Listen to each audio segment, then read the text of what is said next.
What's up? Welcome back to JK Fishing. We're out here on Lake Erie. A little bit of our scenery change from our past videos from the past couple weeks because it's cold out. I got my gloves on, got my toque on. It's about 9 degrees, something that we're not used to. And the original game plan for us today was to go out, see if we could get some perch. So we decided to pick up some live minnows at Erie Tracker. They have some pretty good prices on them. And perch bite was not cooperating for us, so we decided to come in a little closer, see if we can get something like bass, see if they were cooperating, and we found them. So guys, stay tuned. We caught a couple fish this video and we hope you guys enjoy.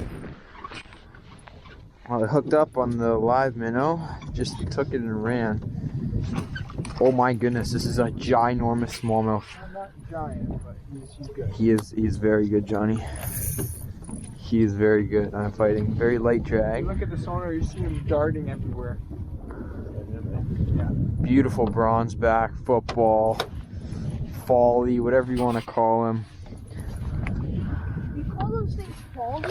Oh my gosh. Oh yeah, because it's We got a small hook, so we gotta play him. Very small. It's a trout hook I've got on. I kind of want to keep him low. I don't want to horse him up because he's going to jump again. I don't want him spin that hook. Ready? Get the net in the water. Get in the water. Yeah. Nope. Come on, baby.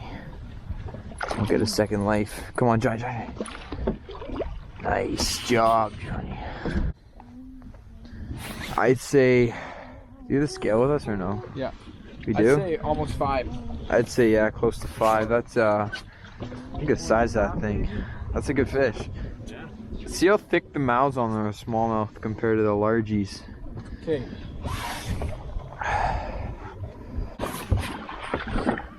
Just keep it light. Light drag. Oh, yeah. That's perfect. He jumped out there. Did you see him? Yeah. Oh, my. That's a big one. That's bigger than mine. These are beautiful fat fish. Beautiful fat smallmouth. So guys, what actually happened today is we were thinking of going for perch, but our engine was a little bit wonky today. We still need some minor tune-up, so stay tuned for some how-to videos. Still need to fix a few things on it, so we decided to stay in a little close. And Lake Erie, great perch fishing, great walleye fishing, and incredible smallmouth fishing. We have been fishing for like 20 minutes. I just landed one, and our dad has one here. And these are good fish. These are almost trophy-sized fish. Get that net ready. Get that net. Oh my goodness. Can I have one on mine? You do? You have fish? Yeah. All right, guys. I got the bait fish here, and he is squirming. I don't think these are shiners. I'll need John, bait ID guy. He went into Erie Tracker with my dad to go get these guys, and I'm just hooking him just like that. I mean, I actually kind of like it when they're not alive because I'll twitch it myself. All I really like is how real they look because they're real fish and their scent, right? Look at that little shine there.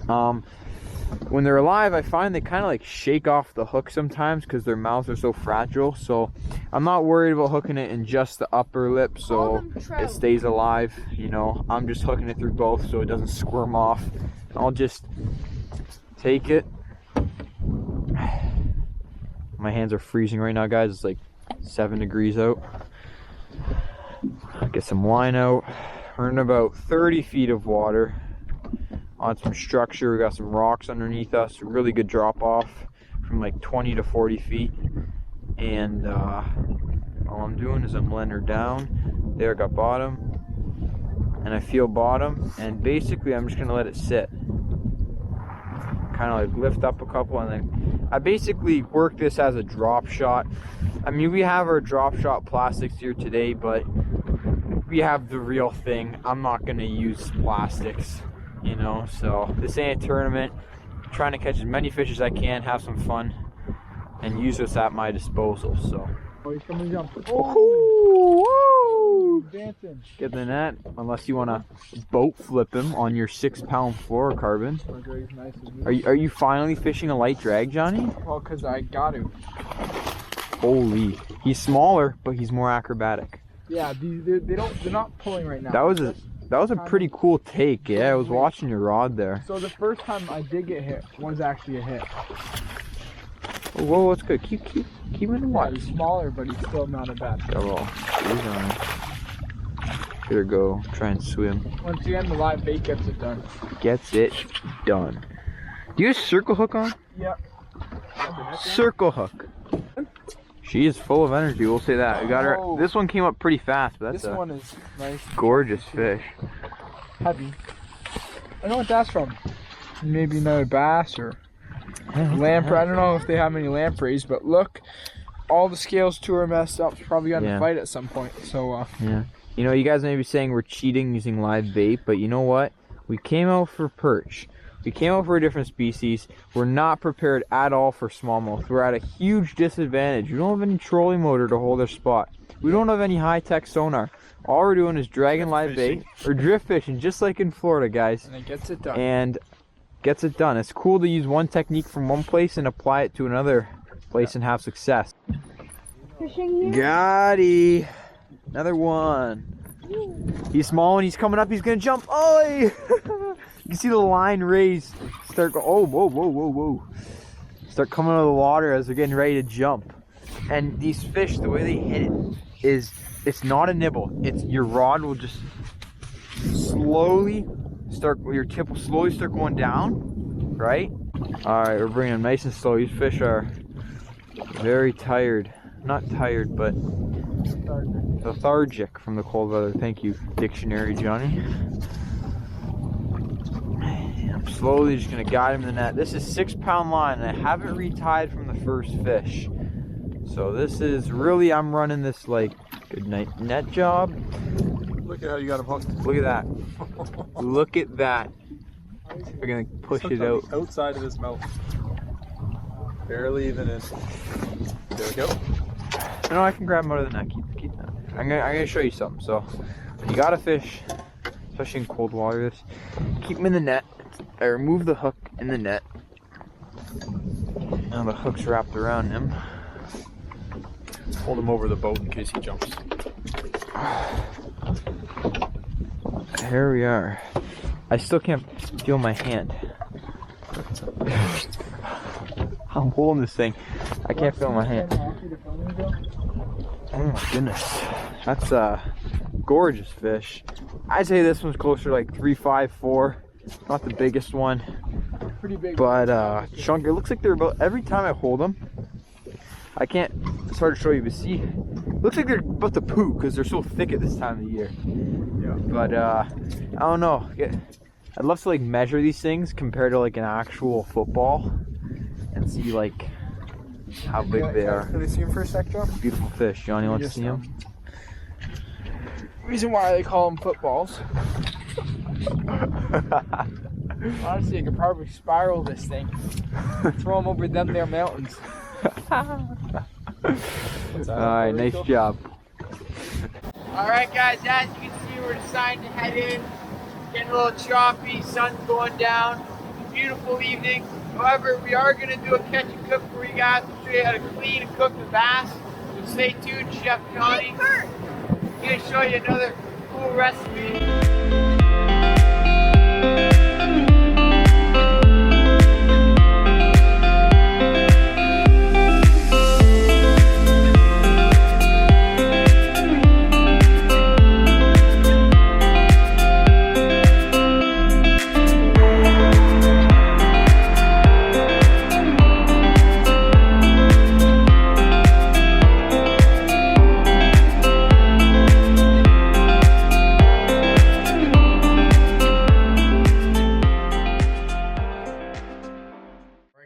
already filleted some of them, but I wanted to show this one especially since it's the largest one. And he is dead, don't worry. This is just their muscle spasms once they're dead. Their fins especially, they get stuck up like that. Whenever you hit the spine, I find that the fins will flare up. They actually have sharp gill plates when you hold them to start playing them. Thick scales though. They do, so you need a sharp knife, you know? Yeah. Look at the blood. The first side, Johnny made a good point when we were flying the other fish. The first side of these fish is always the bloodiest. Yeah. And what he mean? Oh, that's the other side. What he means by that is, I'll show you this first side how bloody it is. In a sec here. Look at that blood just pour out. Here, let me come around.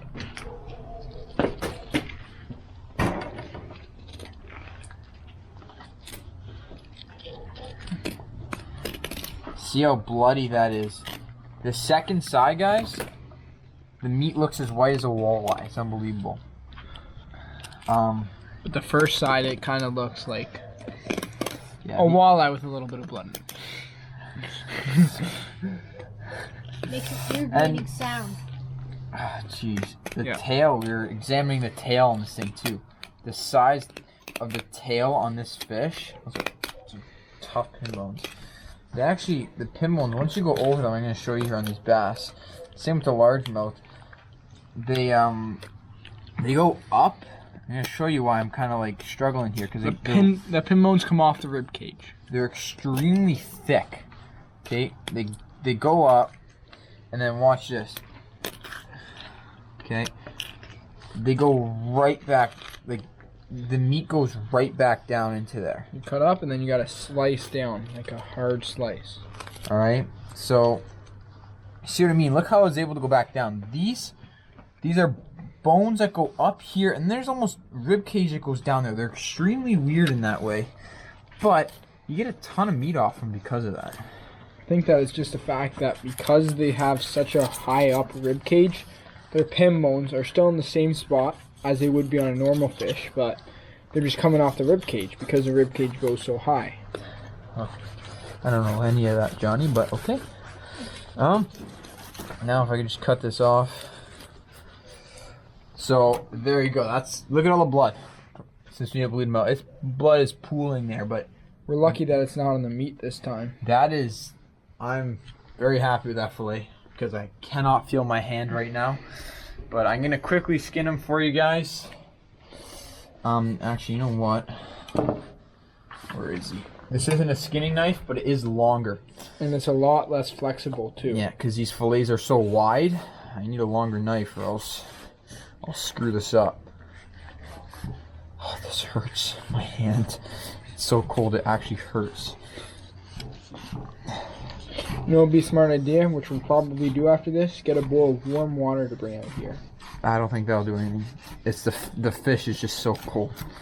There you go. Because it's been in this There's kind of like a layer of fat actually in between the skin and the meat, so it's okay to go off there. But that was pretty good. I'll cut off this excess. Stomach meat isn't the best, so I'll cut off a little bit of that. The great thing about bass fillets, little to no pin bones. Oh yeah, really like no pin bones. You lose, compared to a salmon where you lose half the fillet due to pin bones because of the shape of them. Oh god, salmon. Everything about them, filleting them, just sucks. The mushy meat, soft bones, and the weird shaped pin bones. It's just... Yeah, but there you go. That is a bass fillet. No bones off of this 5.5 pound bass. And I'll tell you, once we clean this thing up, we're going to show you. That is white, firm meat. And very easy to cook. And you know what? They're quite good. So, Johnny's going to show you some sort of recipe that he can muster up. And we'll see you in the kitchen. So the recipe I have for you guys today is panko breaded smallmouth bass. A couple quick things before we start putting on the breading and cooking the bass.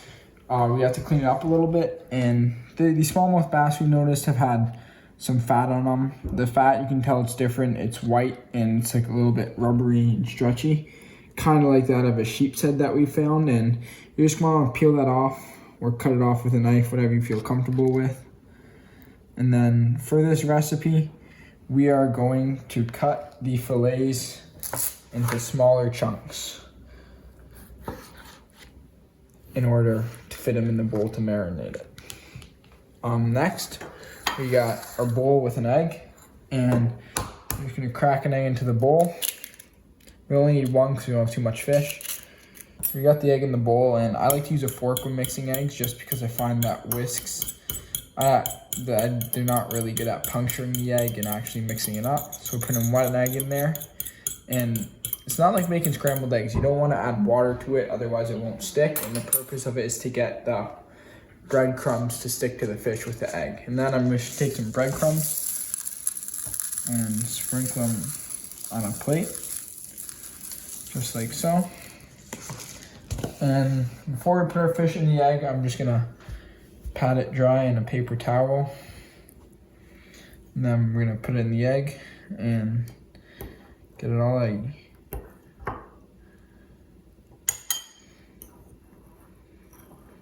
And then next up, we're gonna put the fish in the breadcrumbs, and the breadcrumbs should be sticking. And you're gonna do that with all the fillets. Fish is all breaded up. Now we're gonna start cooking it. We're just lighting this pan to in between high and medium so that it warms up quickly. And instead of using olive oil, I'm gonna be using butter, because butter does not make your fish stick to the pan, and it adds quite a bit of tasty flavor to it. I'm just gonna wait till that butter's melted, then I'm gonna throw the fish on and let it cook.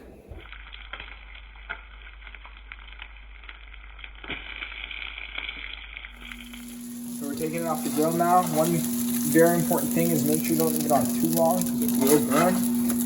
And usually, like with beer battering fish, you can tell how ready it is by the outside, by the breadcrumbs on the outside. Once they start turning a golden brown, kind of like this color, crispy golden brown, that's how you know to take it off, or flip sides. So, all right, guys, food critic Joe is ready. He's gonna try some. All right, let's see how John do.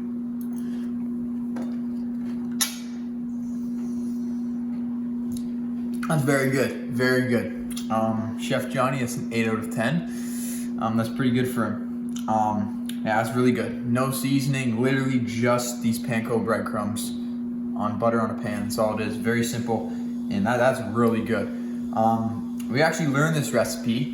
Many anglers do it with fish with very white, flaky meat. I mean, bass kind of falls in that category, but we learned it from Brant Peacher, Angler Up with Brant on YouTube. Definitely check him out. He fishes in Pensacola, Florida, and he kind of combines entrepreneurship with fishing, and it's really cool to watch. But yeah, this is definitely really simple and tastes incredible. Joseph has already tried some fish, so I do know that it is safe for human consumption and I'm not going to die from it.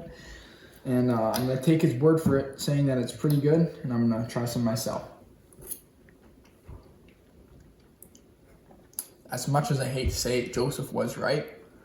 The crunchiness of the breadcrumbs is awesome, and bass, they really do not have a fishy taste like Joseph was saying. And I'm surprised that many people don't keep them, like they keep a walleye or perch. We've also been hearing that you guys have been loving the Catch Clean Cooks, so we're gonna try to make it our duty to any fish that we catch out of a clean body of water that is edible. We're gonna try to catch, clean, and cook that for you guys. So stay tuned for those. Well, guys, that's all for the video today. Hope you guys enjoyed. Make sure to like and subscribe. We'll see you next time on JK Fishing.